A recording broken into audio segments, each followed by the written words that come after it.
नमस्कार साथियों, आप सभी का स्वागत है सीजी डीएलएड एवं बीएड की तैयारी संबंधित वीडियो में। साथियों, आज के इस वीडियो में हम देखने वाले हैं वृद्धि और विकास से संबंधित महत्वपूर्ण वस्तुनिष्ठ प्रश्न। तो चलिए वीडियो की शुरुआत करते हैं। अगर आप चैनल पर नए हो तो चैनल को सब्सक्राइब जरूर कीजिए, बेल आइकन जरूर दबाइए, जिससे आपको आने वाली सभी वीडियो का नोटिफिकेशन बराबर मिलता रहेगा। ठीक है साथियों, वीडियो पसंद आए तो लाइक जरूर करना और वीडियो को जो है अंत तक आप जरूर देखिए। आपको यहाँ पे बहुत अच्छे आपको प्रश्न देखने को मिलेंगे। ये आप लोगों के लिए बहुत अच्छा प्रैक्टिस सेट रहेगा। यहाँ पे हम जो है प्रश्न और आपको उत्तर बताते जाएंगे। तो चलिए वीडियो की शुरुआत करते हैं। तो देखते हैं आज के प्रैक्टिस सेट का पहला प्रश्न। ठीक है साथियों, इसमें हम जो है आपको प्रश्न पढ़ के सुनाएंगे और यहाँ पे आपको आंसर बताते जाएंगे। किस प्रक्रिया में नए अनुभव को मौजूदा स्कीमा में एकीकृत करना शामिल है? साथियों, अगर आप जो है पहले से तैयारी कर रहे हैं और आप प्रैक्टिस करना चाहते हो तो आप हमारे बताने से पहले अपना आंसर आप सोच सकते हो वीडियो को पॉज करके। इससे जो है आपको तैयारी करने में जो है बहुत मदद मिलेगी और आपका अच्छे से प्रैक्टिस भी होगा। हमारे आंसर बताने से पहले आप वीडियो को पॉज करके अपना आंसर आप चूज कर सकते हैं, तो आप लोगों के लिए बहुत अच्छा प्रैक्टिस सेट ये बन जाएगा। तो इस प्रश्न का जो सही उत्तर हो जाएगा वो है ऑप्शन ए, आत्मसातकरण। ऑप्शन ए राइट आंसर हो जाएगा। अगला प्रश्न है, किस अवस्था में बच्चों में अमूर्त और काल्पनिक रूप से सोचने की क्षमता विकसित होती है? तो किस अवस्था में? तो राइट आंसर है वो है औपचारिक संक्रियात्मक अवस्था में। ऑप्शन डी राइट आंसर हो जाएगा। अगला प्रश्न है, कौन सी प्रमुख अवधारणा पूर्व संक्रियात्मक अवस्था से जुड़ी है? तो कौन सी? तो है अकेंद्रितवाद। Option C. अगला प्रश्न है, पियाजे ने आत्मसातीकरण और समायोजन के बीच संतुलन का वर्णन कैसे किया है? तो कैसे किया है? तो राइट आंसर है वो है ऑप्शन बी, संतुलन के रूप में।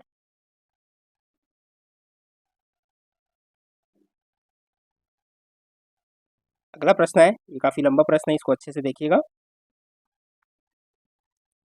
एक बच्चे को दो समान गिलास दिए जाते हैं जिसमें समान मात्रा में रस होता है। एक गिलास को लंबे सकरे गिलास में डाला जाता है और बच्चे से पूछा जाता है कि किस गिलास में अधिक रस है। बच्चा जिद करता है कि लंबे गिलास में रस अधिक है।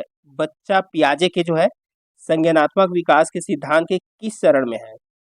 तो इस प्रश्न को जो है वीडियो को पॉज करके अच्छे से ये प्रश्न पढ़ लीजिएगा और बताइएगा कि ये जो प्रश्न है यानी कि बच्चा जो है पियाजे के संज्ञानात्मक विकास के किस सिद्धांत के अंतर्गत किस चरण में है, सिद्धांत के जो है। तो राइट आंसर है वो है पूर्व संक्रियात्मक अवस्था। ऑप्शन बी राइट आंसर हो जाएगा। अगला प्रश्न है, मूर्त संक्रियात्मक अवस्था कितने समय तक रहती है? तो वो है ऑप्शन सी, 7 से 11 वर्ष। ऑप्शन सी राइट आंसर हो जाएगा। अगला प्रश्न है, पियाजे के सिद्धांत के किस चरण के दौरान बच्चों में मूर्त घटनाओं के बारे में तार्किक रूप से सोचने की क्षमता विकसित होती है? तो इसका जो राइट आंसर हो जाएगा वो है मूर्त संक्रियात्मक अवस्था में। ऑप्शन सी राइट आंसर हो जाएगा। अगला प्रश्न है, वाइगोस्की के सिद्धांत के अनुसार विकास होता है। तो वाइगोस्की के सिद्धांत के अनुसार विकास क्या होता है? तो राइट आंसर है वो ऑप्शन बी, सामाजिक परिवेश के साथ अंतःक्रिया के माध्यम से। ऑप्शन बी राइट आंसर हो जाएगा। अगला प्रश्न है, वाइगोस्की ने बल दिया, तो किस पर बल दिया? तो वो है ऑप्शन बी, सामाजिक अंतःक्रिया पर।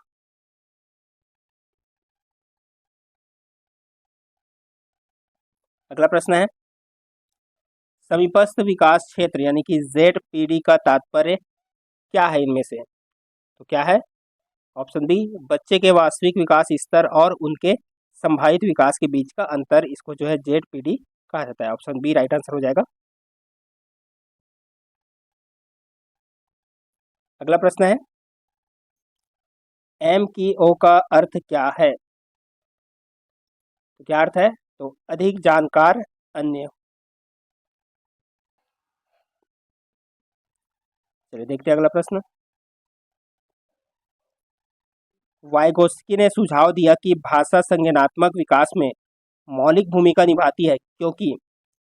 तो क्योंकि, तो राइट आंसर है ये है यह सोचने और समस्या समाधान के लिए एक उपकरण के रूप में कार्य करता है। ऑप्शन सी राइट आंसर इसका हो जाएगा। अगला प्रश्न है, निजी भाषण का तात्पर्य क्या है? क्या है? ऑप्शन बी, कार्यों में स्वनियमन और मार्गदर्शन के लिए भाषा का उपयोग। ऑप्शन बी इसका राइट आंसर हो जाएगा। अगला प्रश्न है, पियाजे के सिद्धांत के संदर्भ में संरक्षण क्या है? तो राइट आंसर है वो है ऑप्शन ए, यह समझने की क्षमता की दिखने में परिवर्तन के बावजूद वस्तुएं वही रहती है। ऑप्शन ए राइट आंसर हो जाएगा।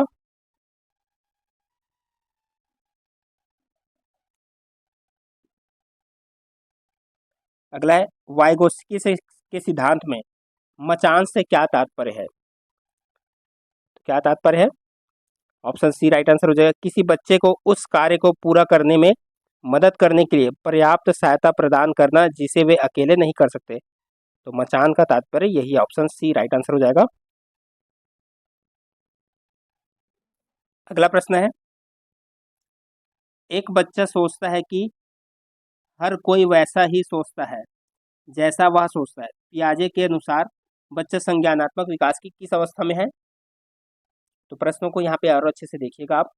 तो इसका जो राइट आंसर है वो है पूर्व संक्रियात्मक अवस्था। ऑप्शन बी राइट आंसर हो जाएगा। अगला प्रश्न है, वाइगोत्स्की का सिद्धांत संज्ञानात्मक विकास में खालिस्तान की भूमिका पर बल देता है। तो किसकी भूमिका पर? वह है सामाजिक संपर्क और सांस्कृतिक संदर्भ की भूमिका पर। ऑप्शन डी राइट आंसर हो जाएगा। अगला है, सामाजिक सांस्कृतिक सिद्धांत किसके द्वारा प्रस्तावित किया गया था? तो किसके द्वारा? लेव वाइगोत्स्की के द्वारा। ऑप्शन बी राइट आंसर हो जाएगा। अगला प्रश्न है, कोहलबर्ग के अनुसार नैतिक विकास कितने चरणों से होकर गुजरता है? तो कितने चरणों से होकर? ऑप्शन डी 6 चरणों से होकर। ऑप्शन डी इसका राइट आंसर हो जाएगा।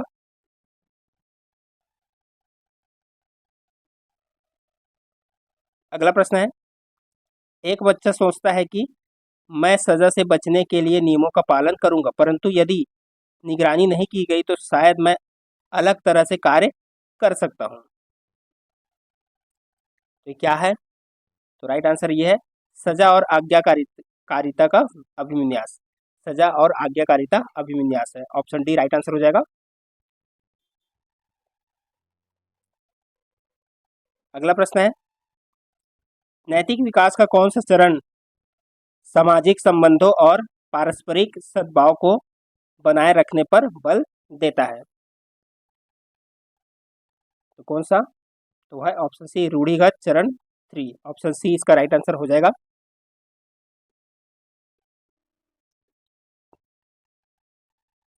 अगला है, नैतिक विकास के किस चरण में व्यक्तिगत हितों और पुरस्कारों के आधार पर नैतिक निर्णय लेना शामिल है? तो किस चरण में? तो है स्वहित और पुरस्कार उन्मुखीकरण। ऑप्शन बी राइट आंसर हो जाएगा। अगला प्रश्न है, सामाजिक कर्तव्य और अपेक्षाओं को कायम रखने पर ध्यान केंद्रित करना नैतिक विकास के किस स्तर की विशेषता है? तो नैतिक विकास के किस स्तर की विशेषता है? तो वह है रूढ़िगत स्तर। ऑप्शन बी राइट आंसर हो जाएगा। अगला है, कोहलबर्ग के अनुसार नैतिक विकास के चरण 5 में व्यक्ति अपने निर्णयों को आधार बनाते हैं। तो इसका जो राइट आंसर है वह है सामाजिक अनुबंध।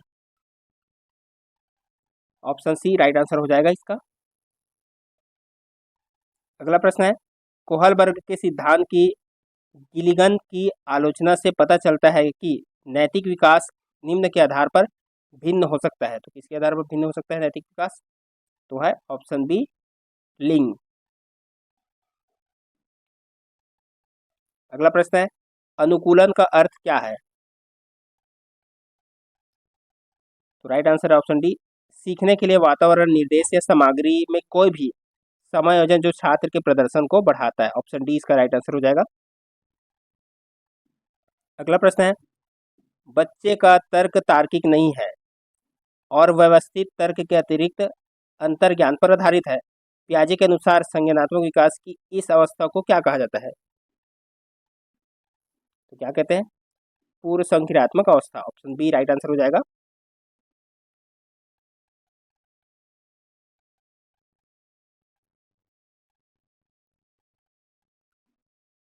अगला प्रश्न है, वाइगोत्स्की के अनुसार कार्यों की एक श्रृंखला जो बच्चे के लिए अकेले करना बहुत कठिन है परंतु वयस्कों और अधिक कुशल साथियों की सहायता से संभव है, क्या कहलाती है?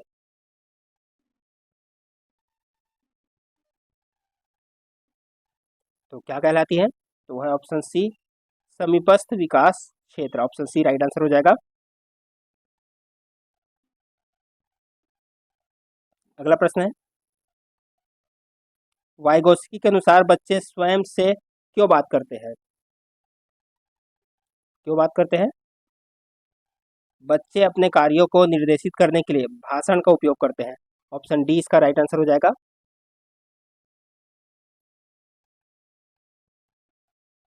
अगला प्रश्न है, एक बच्चा तर्क देता है, तुम मेरे लिए यह करो और मैं तुम्हारे लिए वह करूंगा। कोहल वर्ग के नैतिक तर्क के किस चरण में यह बच्चा गिरेगा? तो किस चरण में? तो है यांत्रिक उद्देश्य अभिविन्यास में। ऑप्शन सी इसका राइट आंसर हो जाएगा। तो ये था साथियों आज का महत्वपूर्ण प्रश्न। आप लोगों के लिए भी यहाँ पे प्रश्न लाया गया है, तो आप इसका जो है आंसर जरूर दे दीजिए कमेंट बॉक्स में। निम्नलिखित को कालानुक्रमिक क्रम में व्यवस्थित करना है, तो आप देख सकते हैं इसको जो कालानुक्रमिक क्रम में जो है व्यवस्थित करना है। चारों यहाँ पे दिया गया है 1 2 3 4 और यहाँ पे ऑप्शन भी दिया गया है ABCD। तो कौन सा इसका जो है राइट आंसर हो जाएगा ये आपको जो है कमेंट बॉक्स में बताना है। तो आज की वीडियो में बस इतने ही। वीडियो को देखने के लिए बहुत बहुत धन्यवाद साथियों। चैनल पर नए होकर सब्सक्राइब जरूर कीजिएगा। मिलते हैं इसी तरह और अगले वीडियो के साथ।